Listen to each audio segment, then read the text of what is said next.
Friends, welcome to EHS one solution.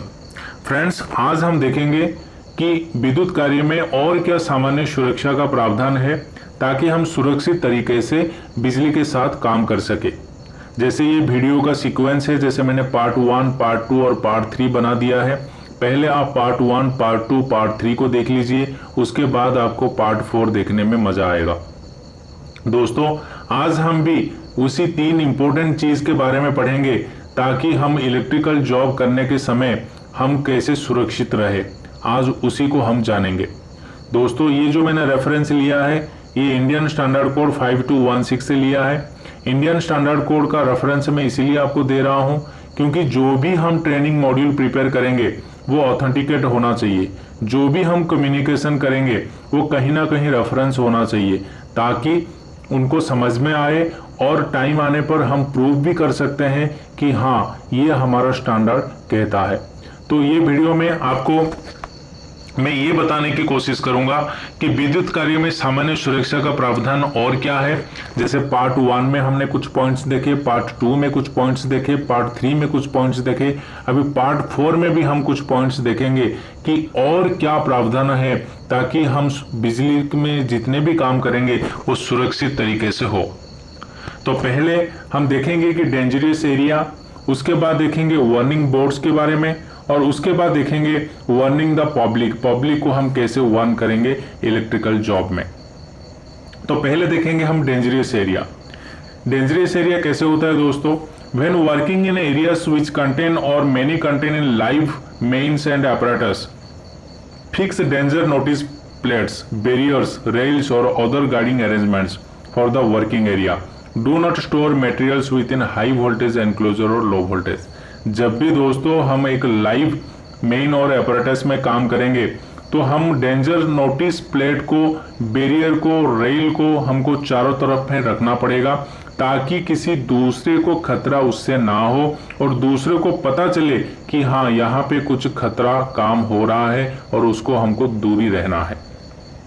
And कोई हमको material भी आजू बाजू में नहीं रखना है ताकि कोई इमरजेंसी के टाइम में हम खुद को एस्केप भी नहीं कर सके और वो भी कांटेक्ट में आने के बाद और भी उसी में खतरा हो सके।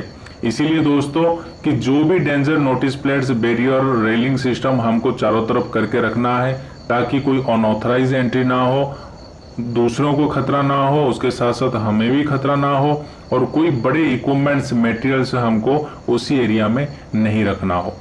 उसके साथ साथ दोस्तों वार्निंग बोर्ड्स हमको लगाना जरूरी है।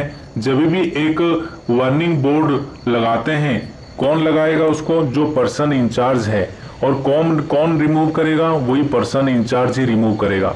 इसीलिए दोस्तों, because he is the responsible person, उसी ने लोटो का परमिट दिया है, उसी ने परमिट दिया है, उन्हीं को ही पता है कि उसको मुझे कब रिमूव करना है और कब लगाना है।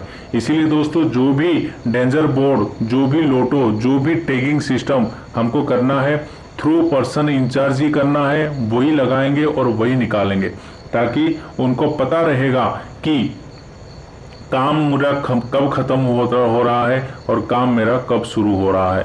तो ये सुनिश्चित उनको करना पड़ेगा कि डेंजर बोर्ड कब हम लगाएंगे और कब निकालेंगे। उसके अलावा और किसी को लगाने के लिए या निकालने के लिए नहीं देना है। पॉइंट नंबर 3 में हम पढ़ेंगे कि when either accidentally or otherwise live mains and apparatus constitute a danger to person in a public place।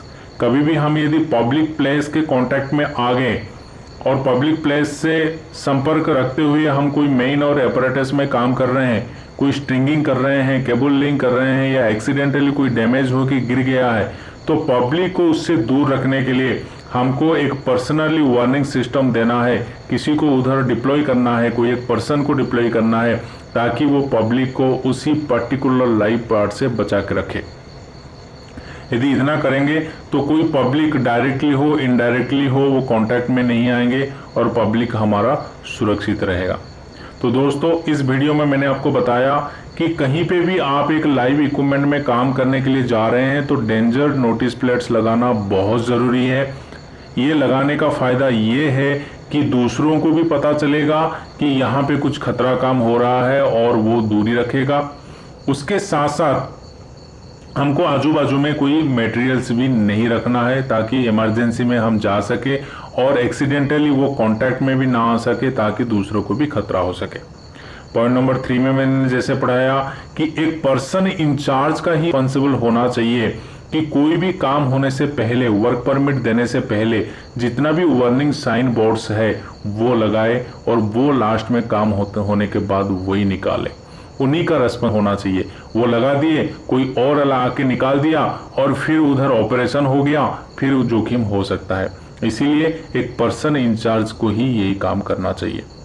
उसके साथ साथ हमने देखे कि कोई पब्लिक कॉन्टैक्ट में यदि कोई चीज आ गया, कोई मेन्स, कोई अपैरेटस, कोई केबल्स, लाइव केबल आ गया, चाहे वो एक्सीडेंटली हो, चाहे वो हमारा वर्क प्लानिंग में हो, तो कोई एक पर्सन को हमको डिप्लॉय करना चाहिए ताकि वो पब्लिक को बता सके, वो पब्लिक को डाइवर्ट कर सके, वो पब्लिक को कंट्रोल कर सके ताकि वो एक्सीडेंटली कॉन्टैक्ट जो है वो पब्लिक के साथ ना हो।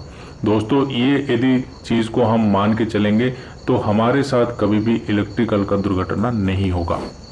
आप प्लीज शेयर और सब्सक्राइब कीजिए ताकि बाकी सबको भी पता चले। Thank you.